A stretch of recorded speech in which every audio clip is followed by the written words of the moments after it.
Okay guys, ngayon ang ituro ko sa inyo ay quick tutorial sa charcoal drawing. Ito si Bob Marley, ito drawing ko. Gamit ang charcoal stick or charcoal pencil. So please continue watching and like, comment, and subscribe. 1, 2.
guys, tingin nyo, mukha ba?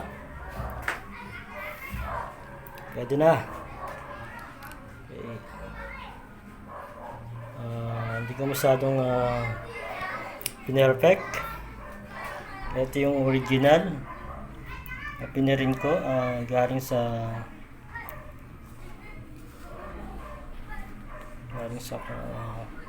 internet. Tapos ito yung aking gawa. Tingin ko naman, kamukha naman, di ba?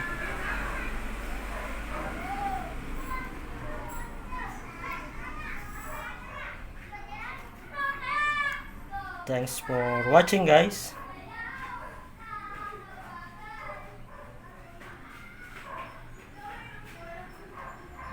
Okay guys, sana nagustuhan nyo yung aking ginawa. Kung nagustuhan nyo, please comment, like, and subscribe.